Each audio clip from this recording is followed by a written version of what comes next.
everyone. Welcome to another episode of Marketing Leaders. My guest today is Eli Schwartz. Do I pronounce it okay? You got it.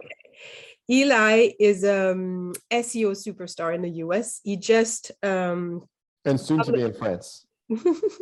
Of course, I'm here for that. At least to contribute.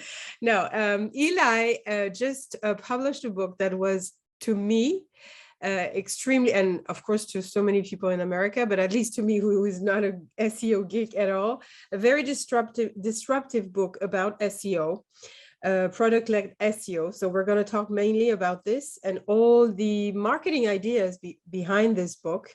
But first of all, I'm going to ask you, Eli, can you introduce yourself to our audience and just tell us a little bit about your background? Impressive one, by the way. Yeah, thank you so much for having me. Really great to be here, and always appreciate the opportunity to be introduced to a new market. I've been to France, love to go again. So if anybody wants me to come to France, my LinkedIn invitations are open. So I will take that in the notes for sure. Okay, I spent a number of years as an in-house SEO leader. Started, very early on with what was called SEO, which is building backlinks and begging for links and inserting keywords into content. I was fortunate in that I got punished by Google early on in my SEO career and needed to pivot my entire thinking around what SEO is and how to build for SEO. And the company I was working for had some decent exposure to, to senior leaders at Google. And we got some more of the direct feedback about stop spamming audiences and you need to do this better. And, from that pivot, I moved on to larger roles and bigger roles, really thinking about SEO, and developed a way of thinking about SEO that was user-centric, but really totally different than the way most people approach SEO. So I would approach SEO from what do the search engines look for, because what do the users look for here, and how do we bring this all together? And that has always been my thinking. And then, while I was my last full-time role was at SurveyMonkey, while I was there, I had the opportunity to start doing a little bit of consulting on the side. And during that consulting, I really refined this way of approaching SEO, that it's not a hack. We're not trying to trick search engines. You're not trying to trick users. You just want to build an effective marketing channel that people are looking for something and they want to solve it.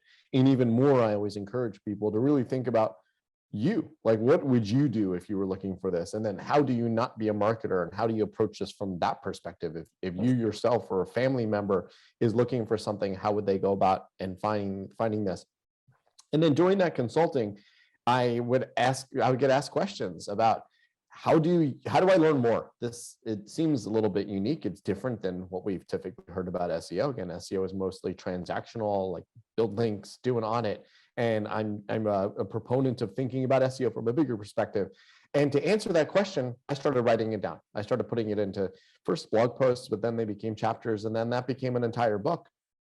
And the book, I thought I'd sell about 100 copies, mostly to friends and family. And I've been so amazed and grateful that more people wanted to read my book. And it did what I never thought was possible, which is change the way SEO is thought of. That it's a real marketing channel, that you're building something efficiently, you're building something that is actually worth trillions of dollars, and not that many people stop to think about the total value of this market. When you think about the value of this market, you can't just throw things at the wall and hope it works and I'm going to get some hacks. This is huge. It should be approached as if it's a massive market, as if it's a massive channel. And I tried to scratch the surface of that in my book. So it's easier to answer that first question of what is product-led SEO not, which is, like you said, keyword research. Maybe a better way of calling it is content-led SEO or keyword-led SEO, which is the way most people are going to approach SEO. Is they're going to go to a keyword research tool. They're going to find a keyword that the tool tells them is very popular. And then based on the keyword that they think is popular, they're going to build content around that and put it on the website and hope that this entire feedback loop works, that it actually is popular, and then people search for it. The part that's missing, of course, is you can't control any of the other variables.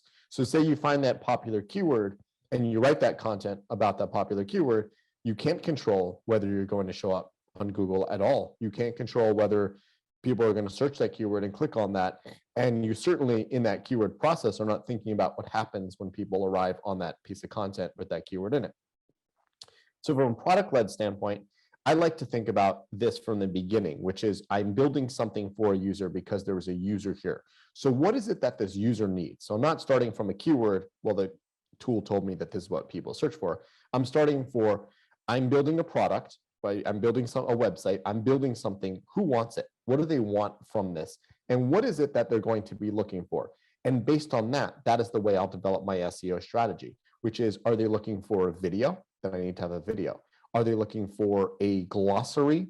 Then I need to build a glossary. Are they looking for a 2,000 word blog post? Then that's what I need. We're really starting that from the top. And I like to really think about this even bigger. And that's, where I do most of my consulting.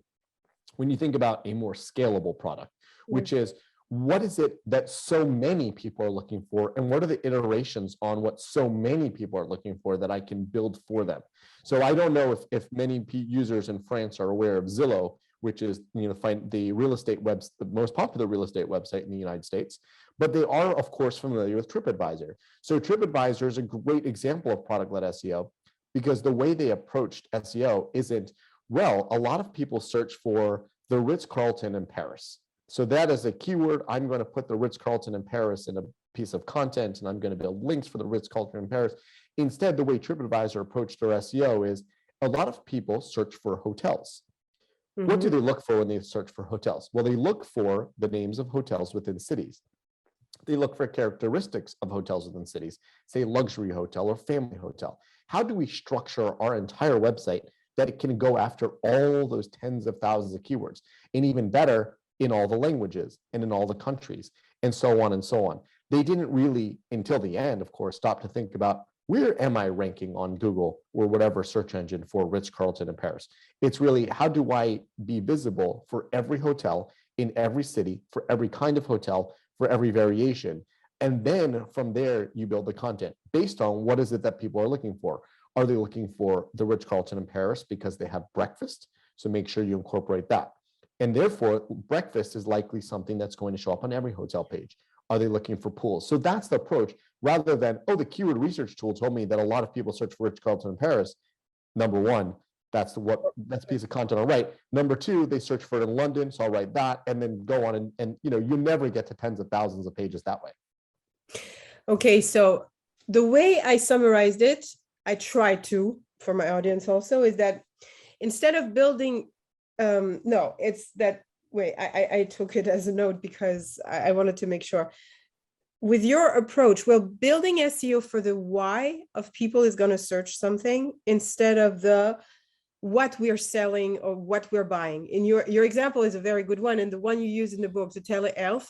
It's true that when you are on the telehealth industry, you're going to spontaneously go and work and search for keywords around telehealth, what it is, why should I use it, and why all that those SEO tools are providing us with.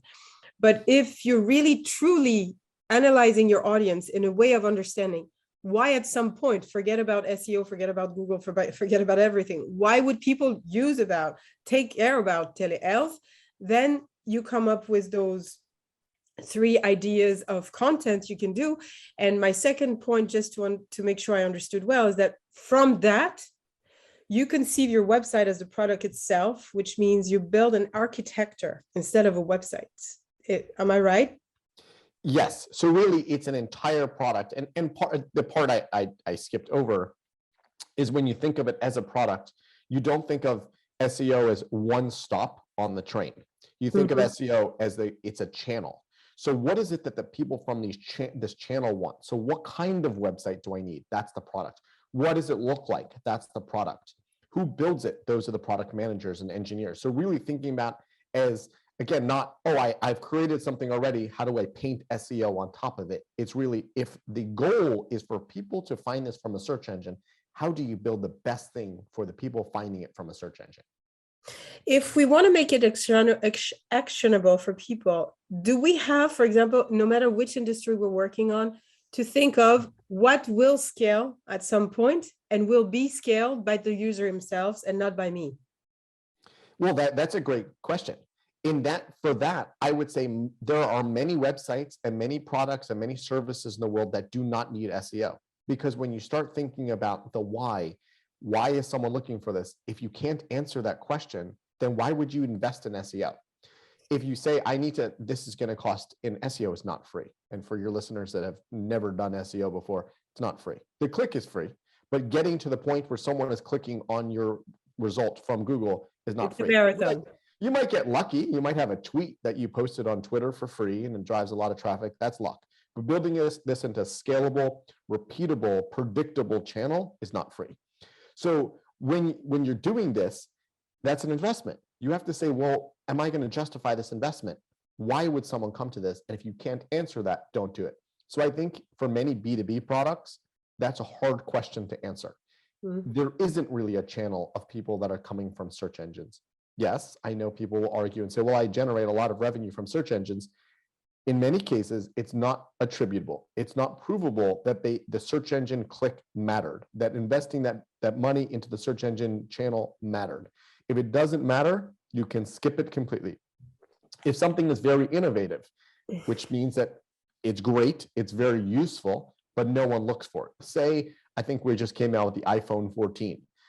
Creating content around iPhone 17, which does not exist yet, you can rank number one in iPhone 17 because it does not exist and may never exist, but there's no demand for it. So if you've done something similar, if you created an innovation and no one is looking for it, that's not a channel. This is not what you would use to drive revenue from this channel.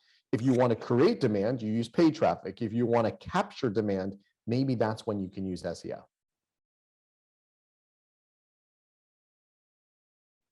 Okay, that's one of the question I wanted to ask you, because this is really, really disruptive. All marketers seems to say everybody search. So as long as everybody search, at some point, they will search for whatever you have to sell. So everybody should do SEO, because if you don't, first of all, you might let your competitors go in front of you, or second of all, you might miss big opportunity. You're answering and you just say that absolutely no. And I was in shock, honestly, and I found it pretty revolutionary. What you wrote on page 74, I'm sorry, I usually don't read books, but this one is really a special one, so I have to do it. Content is a tool. Not every tool is right for every scenario, and content is not always required. For content marketers, I'm telling you, restaurants don't need long-form content describing their ingredients just so they might get SEO traffic. Not every doctor's office websites need to replicate the medical library of WebMD. Small service-based business do not need a blog, blah, blah, etc., etc. This is really like, please, I know you just explained a little bit, but go deeper into this one, because it's killing all the conception we have that each one of us should recommend any type of business, small or big, to be online and to do SEO at some point. So you can do SEO. You can do it. You should do SEO for your name. If you're a service-based business, you would be foolish to not have some way that people can find you. Now, the truth is, when it comes to service-based businesses, there are opportunities where you're already going to be found and you're going to be competing with those channels that exist. So for example, I assume Yelp exists in France, but if you're a restaurant, Yelp will likely show up very high. So instead of competing with Yelp, make your Yelp that is already showing up very high be as best as possible. That's the same organic channel. I wouldn't put all that money and effort into beating Yelp. The same goes for Google My Business, the Google Maps pages. It's already going to show up very high. Don't put the effort in building a great website that may not be as good as it should be when this is a better opportunity for you. And then the same goes with like how you present that content. So you can actually lose the business if you've done it wrong. So for example, I was moving and I was looking for movers and I looked at moving websites and I didn't want to hire them anymore. I didn't want to call them. Seeing, people not wearing shirts, throwing furniture around on the websites, that did not sell me.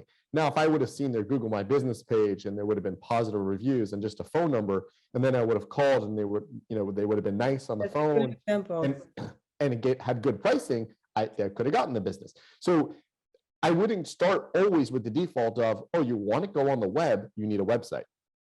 The same, and I always forget some of the things I wrote in my book because it's been a while since I wrote the words. But when it comes to doctors' offices, the doctor should put information that the users are looking for. That's the product. What are the users looking for? The specialties, maybe some of the hospitals they practice in, the hours that are available, their speed at which they can get people in and out of an appointment. Those are the things that make them want to call. Writing out a description of symptoms and diseases on a global scale, that doesn't make any sense. Like, let's say COVID, writing out what are the symptoms of COVID. Everyone knows the symptoms of COVID. That is not your SEO approach. If you want to say, I treat COVID, then you want to say where you treat it and how you treat it for that geographic area. Again, you don't want to list out the symptoms and the recommendations that already come from the government. That is not SEO. So that's what I mean when I say not every business needs content. Think about what your business needs, and that's the content it needs. Don't think about, and we talked earlier about the keywords. Well, I'm doing this as a business. I'm a doctor's office. I'm a mover. I'm a restaurant. Let me go to the keyword research tool. It told me these are the words I use. This is the content I write. I would not start with that as the beginning. Okay, but in your case, what you're saying is that you might not need this type of content for SEO, but in your case, we might need a YouTube channel or Instagram page to show better. I don't know where in my location I treat COVID and how do I do it? Because I don't know, I do it like under the sun and next to the beach or whatsoever. Would that be relevant in terms of marketing? Would you be something as an SEO consultant you would truly recommend to your customer, not doing SEO, but run more for a YouTube channel or whatsoever? Absolutely. 2/3 of the conversations I have with prospective clients, I tell them not to do SEO, and I send them to friends and other That's agencies, crazy. or I send them back to the drawing board and tell them to think about their marketing, because it doesn't serve my purposes to go and sell them something that's not going to be beneficial. So if I don't do video, I don't have any expertise whatsoever in video, but if someone is marketing to Gen Z and TikTok is their channel, why would they create SEO? If Gen Z is not looking for them on Google and TikTok is their channel, then they stay there. So SEO has to be thought of as a marketing channel. You don't have to do it just because it exists. And there are many marketing channels that no one takes advantage of because they don't really make sense. Like, for example, I wonder if a lot of businesses are even thinking about magazine advertising, something that used to be popular, but they're not. Billboards, TV ads. Yes, there are businesses that do it, but not a lot of the businesses maybe that listen to this podcast are going to be doing that. Those channels exist. You don't have to do them just because they exist. The same applies to SEO. You're only doing SEO if there's an audience there, if there's a reason there. It's not something you should just do. Again, the challenge might be, well, it's free, I should just do it. We'll do the basic, have a website, make sure you're visible for your brand, but I would stop right there unless you have an answer to your why. Okay, but then what do you do when, and that's something you mentioned in your book, when you create something that doesn't exist, so that by definition is not searched for?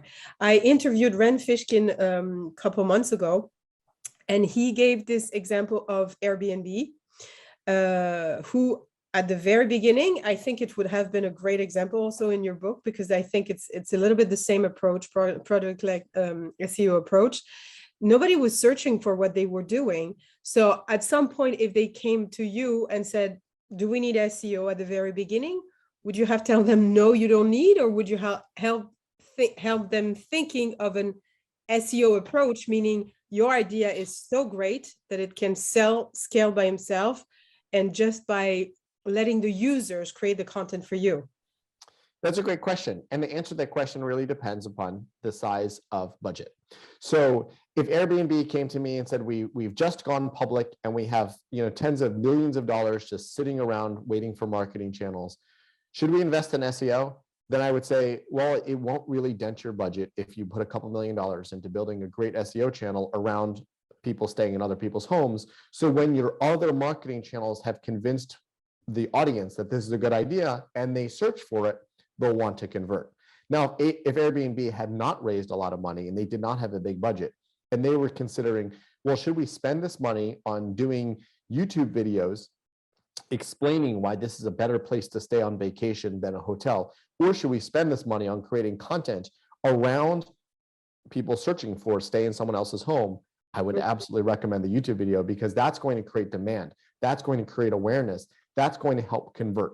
Now, that applies for every single business. I had conversations with really, really large B2B companies. They didn't really care whether they put ads on subways or put ads on buses or put ads in airplane magazines. Didn't matter. So for them, build an SEO channel. Maybe it'll work out, maybe it won't. They won't really miss the money. But if someone is resource constrained, if it's a question between should I do paid advertising or should I do SEO, do paid advertising. Is it a question, should I hire an engineer to improve my product or do SEO? Hire an engineer to improve the product. And if it's a question of should I really, really invest in my own business? Should I hire an HR person to retain my employees? Then you can evaluate that and say, well, what is my expected return and cost savings and ROI in growth and revenue if I do this versus SEO? Put those numbers down. Again, it should not be a default just because it exists.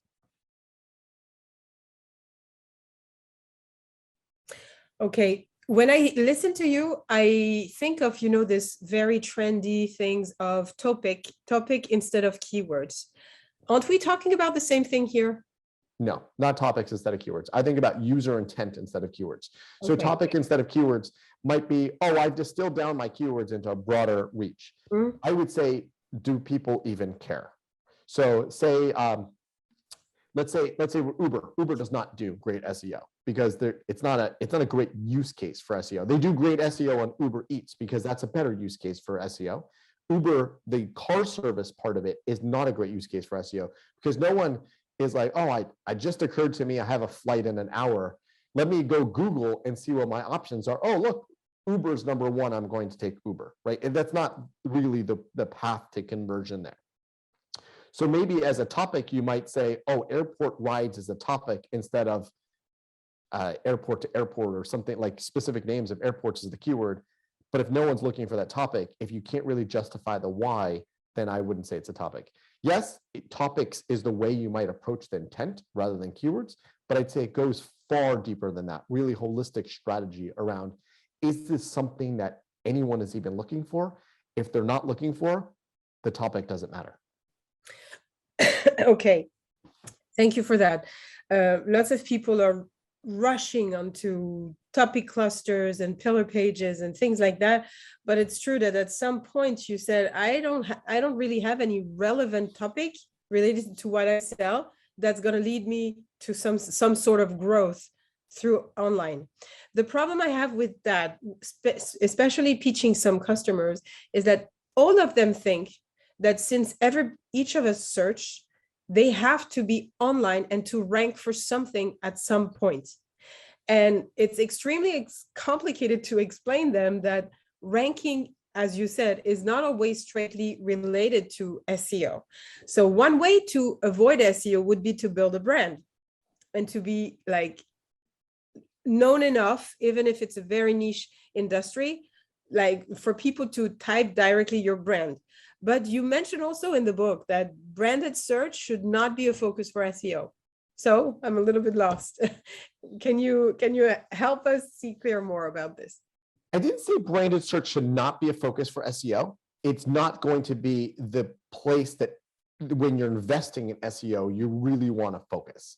So that's right. I'm sorry. That's what's more specific. I'm sorry for that. It's low-hanging fruit. So you don't want to ignore branded search. And actually, when I coach individual SEO managers, and that's something that I do, is I work with individual SEO managers who typically don't report into someone that understands SEO, and they want to, these SEO managers want to improve on their careers and grow.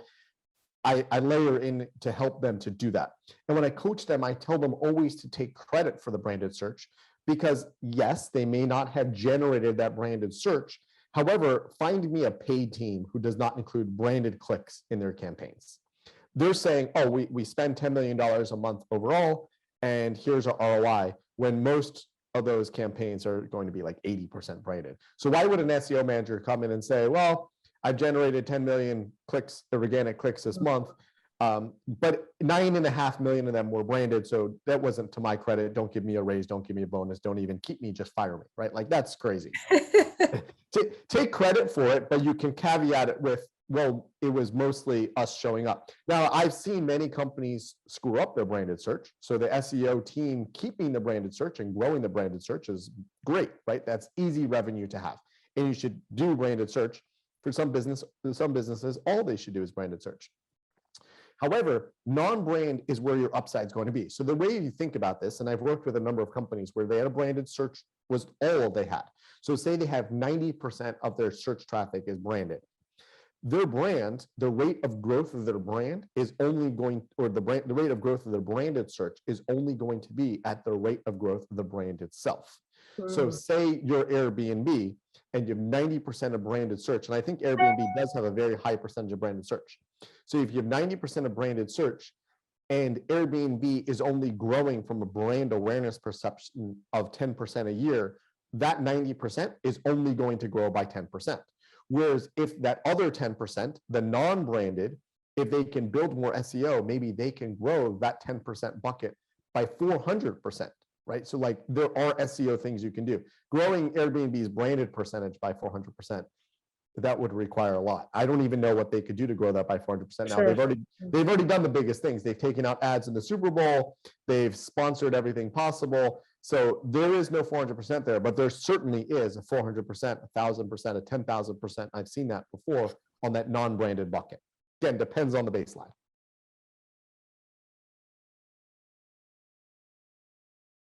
There's one sentence you say in the book that I loved, and I have a very actionable question to ask you. You said, we can't force the ranking of keyword anymore. Either the content matches the user's intent or it does not. This is so true. This is one of the best quotes, according to me. It really shows how important search intent has become. The problem I have with that is, since you mentioned yourself that traditional SEO tools cannot really help with that, how would you summarize a process, like in 1, 2, 3 steps, to help us make sure we found or we match search intent, or just keep it because we won't be able to? So that's a great question that I get asked all the time by those that are really trying very hard at their SEO and to grow their SEO. And it's all about putting the effort in the right place. You cannot put your effort into ranking a keyword higher if that is not what the search engines think those are looking for when they search that keyword. You put the effort into ranking the things that the people are looking for. So talk to your users, find out what it is that they're searching. And this, I think, is missing with what a lot of people working on SEO do. They don't go ahead and Google their own keywords. They look at the keyword research tools, they look at the content gaps. That is so true. But they just don't put that keyword into the search engine and say, maybe they look at their competitors, but they don't say like, well, this is what again, they look at the tools people also ask, they look at the suggestions people also ask, but they don't go, and I love doing it on my phone, look what the results look like, what are the other sites, what are the related sites, what jumps out at me, why is that site there? So you do that, and that's where you discover the insights around, hey, this is what users are looking for, and then you find some of those greenfield opportunities with people also ask. Like there was one I looked at last week with Nancy Pelosi. You just put in, oh, this is a popular one. You put in the names of famous people, and there's a suggested query around net worth. So that you should. That's true. Curiosity. I noticed it too. This is so funny. And then spouses. Again, I don't think that's what I was about to say. Wives also. What does she look like? Really, you put in Nancy Pelosi, so then you get Nancy Pelosi husband. You put in, someone else, and you get who is their siblings. So that's weird. But like that should, instead of saying, well, how do I rank on Nancy Pelosi higher, say, well, maybe there's an opportunity to rank on something related to their net worth. So that's the way you think about it. And that by Googling it and looking at these things on the page and clicking the results and seeing what others do, you should get better ideas than going to keyword research tool, who just tells you these are the related queries, that's it. And you miss I think they're the gems. So if you're focusing on increasing your keyword rankings, you're just throwing everything at the wall, you miss out on the real opportunities by just being curious. So let's talk a little bit about blue ocean SEO. So there's a concept which I forget who the professors are. I think they're Harvard or Princeton professors. They came up with this concept they wrote a book called Blue Ocean Strategies, which is really thinking about the way of competition in 2 ways. A red ocean is a place where everyone is doing the exact same thing and it's super competitive. So say you're a taxi driver or a car service driver in New York City, and everyone is all the other car service drivers, they have the exact same cars, they have the similar pricing. So the way you're going to compete is simply by out hustling them, getting your name out more, lowering your prices, driving faster, having a better car, something like that. We're on very minor details. A blue ocean is when you tip over the entire market and create a market for yourself. So within that example, within the car service market in New York, Uber came out and said, forget all these car service drivers, forget the fact that you need to call them and wait for them to show up. Here's an app. Here's a faster way of doing it. Here's transparent pricing. Here's all of this. That's a blue ocean. So approach SEO from the same way. So if you're competing against Canva, you might say, well, these are the gaps Canva's missing. Canva's got wedding invitations, but do they have divorce invitations? Canva has designs for graduation, but do they have designs for getting kicked out of school? Things like that, right? So like that's where you're going to red ocean and you're trying to find little gaps. What if you really took that step back and you interviewed Canva customers and you said, you use Canva, why? Because Canva is available to do this, but what would you rather do? Maybe you'd love to do it on your phone. And I know Canva does mobile, right? But like if there's an area where Canva doesn't approach that at all, that's your blue ocean. Doing this from an SEO standpoint, we talked about Nancy Pelosi. So we're very, very focused on Nancy Pelosi, and that's your keyword. What if now you went to Nancy Pelosi net worth and you opened up an entire blue ocean instead of competing on the names of government leaders itself? You built a website and built your content strategy about how much money they're worth, right? So like that's your blue ocean. Instead of again trying to outrank everyone else on Nancy Pelosi, that's your blue ocean is building the best product for net worth.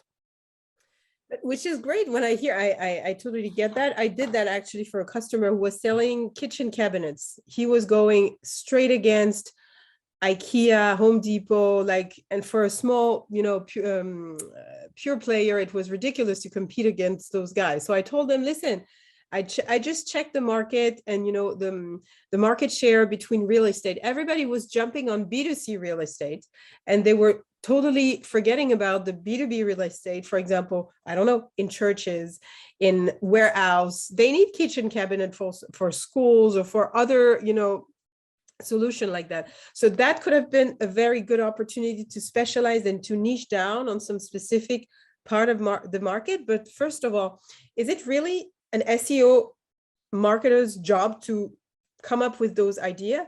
And second of all, how do you convince an entrepreneur who is absolutely convinced that his competitor is Home Depot, IKEA, to go in so low and small niche market?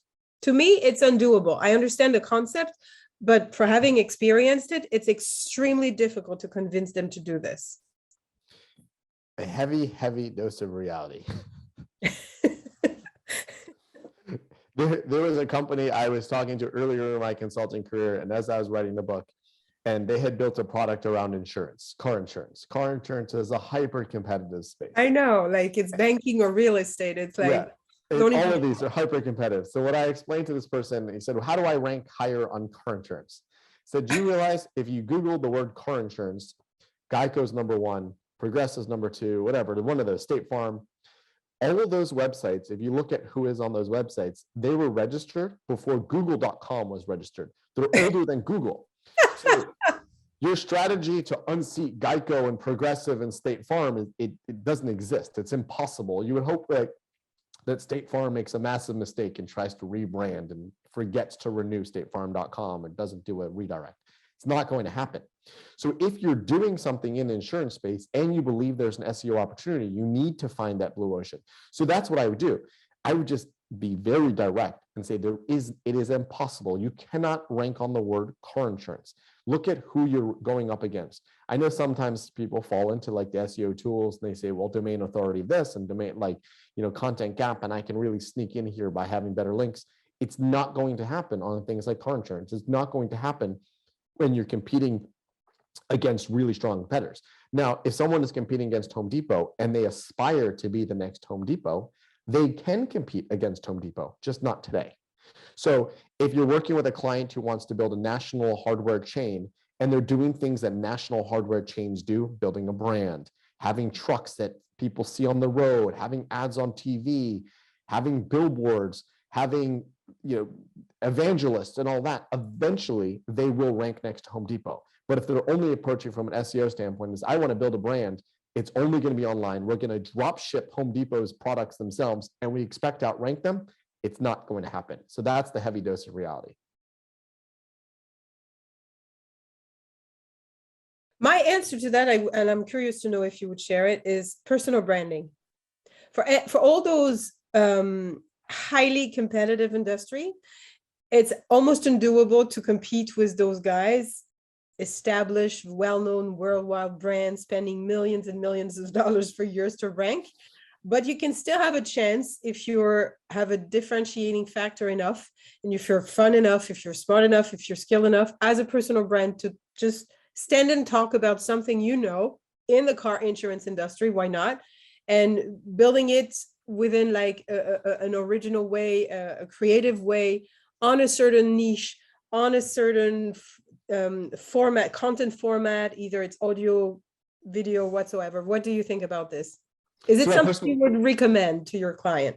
Oh, absolutely. But again, no shortcuts. So speaking of personal brands, my own personal brand, I don't rank on any keywords. I have a terrible website. I know you're going to ask me at the end, like what my websites are. My website is elischwartz.co. It's horrendous. I get emails from people who read my book and they say, I was trying to find you and your website loads really slow. Sometimes they'll pitch me on services.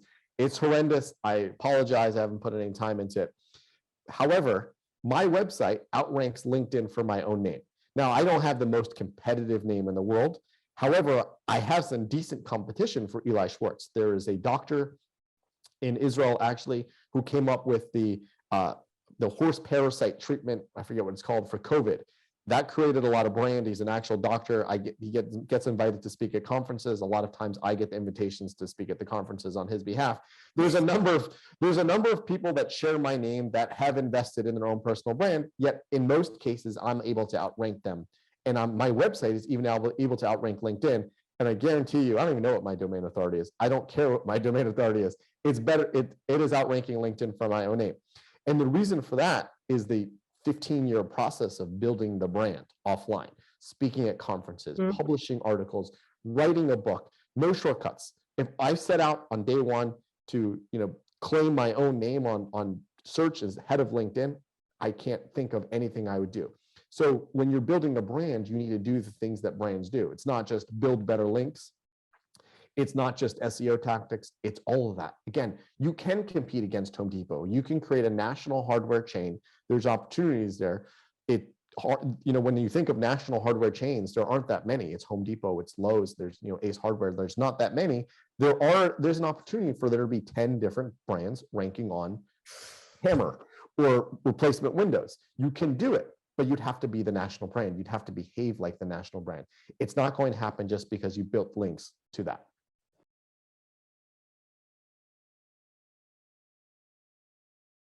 One point like that, I have 3 more questions and then I'm going to free you. But it could last for hours. I have so many. First of all, curious to know, since we're talking to French people, one thing we can notice, and I can give you so many examples, is that for some keywords in America, in English, if you check some SEO tools, it's packed. Competition like crazy. There's no chance you will rank.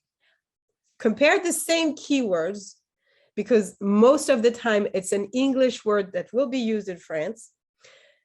You can think you have a highway in front of you and can start ranking for so many things. So I'm just going deeper into this. So what are smart, they think they're smart people say, okay, so it's easy. We're going to take the English content, we're going to translate it into French, and we're going to target to rank on some keywords that are still very open for our industry in our language. What do you think of this tactic? Does it has any chance to work on the long run? Not from SEO. I wouldn't answer that from SEO at all. I would answer that from a local marketing perspective, which is, let's say Americans are very into a trend. I don't know, Pokemon. So you might say, well, Pokemon in America, very, very competitive to show up on search, but there is no Pokemon visibility. And I know I'm giving a terrible example, but hopefully this clarifies this. But you look at the French results and there's no Pokemon results at all. Now you can translate that content and build it But if the French audience has no interest in the product, has no interest in the category at all, it doesn't matter. So what I would do is I would say, look at it from the marketing and business standpoint, which is American audiences are trending toward this fad. Do I think that in the French market, it will arrive also? And therefore, I will get ahead of that trend by creating the content. That's my point. But I wouldn't say, oh, well, people Google for this in America. They must Google for it in France if I just translate it. That is absolutely not the case. There are different affinities for things. Like there are different things the way people do. Actually, a great example from Europe. What do they call it? It's called Christmas ads in the UK. Mm-hmm. Is that what the word is? Christmas what? The TV ads. No, the TV okay. ads. Yeah, okay. Christmas ads. Why not? I never heard it as a regular word, but okay. It would There's be a name for it. Publicité de Noël. Publicité de Noël. Okay. So in the UK, they have this concept, I think I've got the word wrong, of this concept where every company tries to create the wittiest, trendiest ads on TV for Christmas around in the winter season. That in America, that's the Super Bowl. So everyone wants to create the trend. So you can't say, oh, well, I Googled Christmas ads in America and it's a wide open field. So all I have to do is create content around the best Christmas ads in America.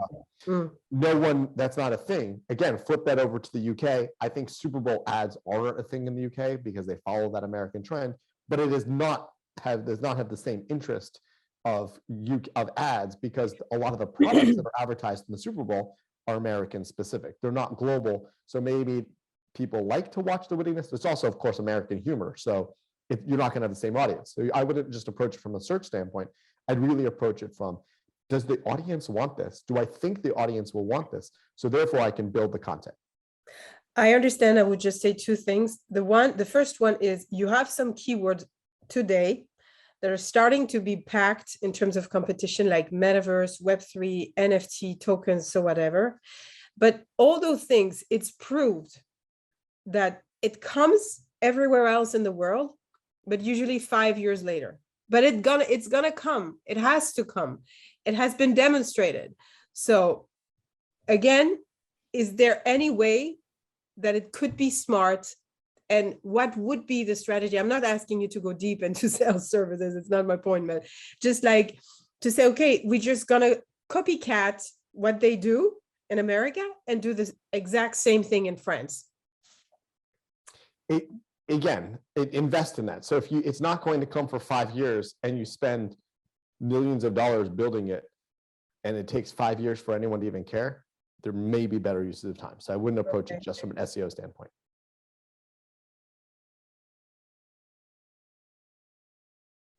Okay, you are really killing content audit, but killing them.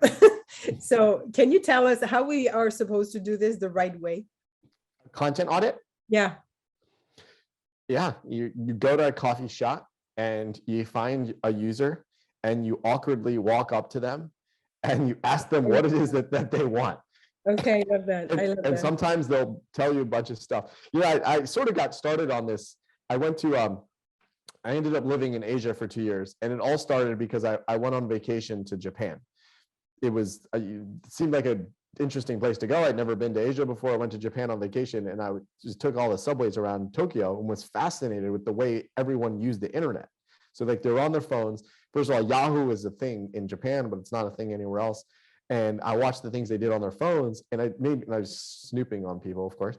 I was so curious. I was like, wow, here's an entire continent I really don't get. And from a marketing standpoint, I'd love to go to a continent I don't understand anything about and just like understand customers and meet people and understand the way they do things. And that's what really got me started on this journey of like customers are different and asking people questions. Like here's a little tidbit on the way Asian websites are structured.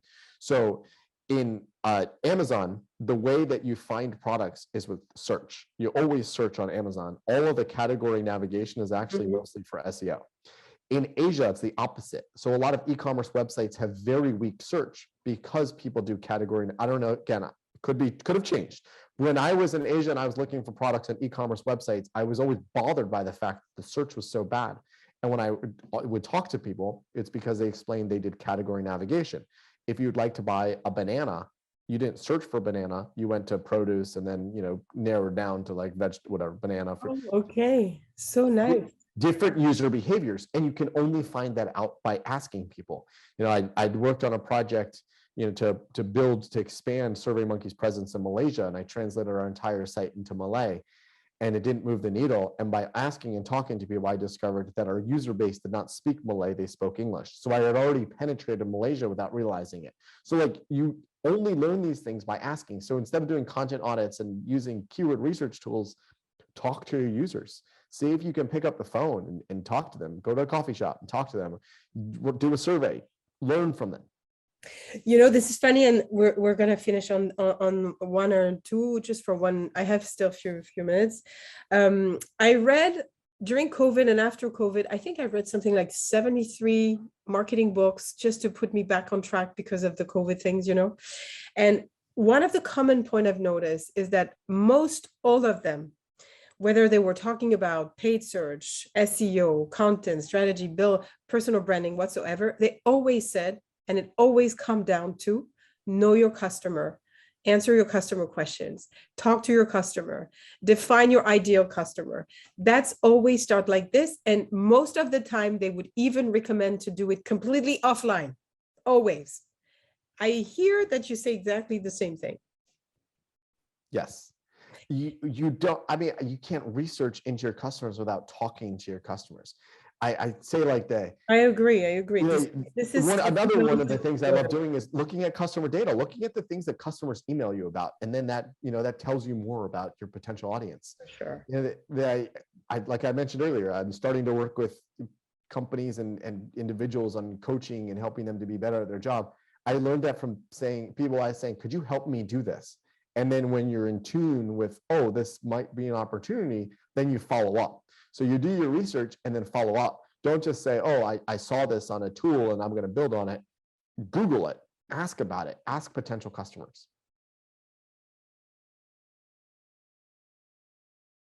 I would buy some really good camera equipment. I would go down on the street and just start asking people questions. You can turn the answers you get from whoever you get into multiple streams of content. They become blog posts with written content. They become videos. They become podcasts. They become emails you send out. If you sit there with you do it another way. You spend $100 on a keyword research tool and dump out a keyword list that's going to give you the most boring list of ideas that everyone else already covered. This is so true. This is so true. I'm so done with that. This is always the same. Yeah, I'd probably waste a little bit of money because I'd want to fly to a good beach town and then interview potential customers. So, but you can get so much content just by talking to people and learning from them. Okay, that's an amazing answer. And I love that we're going to end on that. So you already answered the question. So elischwartz.co, terrible website, excellent ranking, amazing consultant. No, I'm not. I don't think personally the website is terrible. No, I just think, we might find more content, but you have everything in your book. So what do you want to add? Make it look a little bit better. But I'd say and this is something that, when it comes to personal branding, it's not really about your own personal website. It's about showing up for the things you want to show up. So you don't even need my website. Just Google me. And the results will hopefully point you in my direction. It may be videos, it may be my book, it may be LinkedIn, it may be Twitter, whatever it is. I want you to find me, so Google me, and then like that, you don't have to remember the name of the website. If you do good SEO, your potential customers are going to find you wherever you've done, put effort, whether it's YouTube or TikTok or Twitter, or anywhere.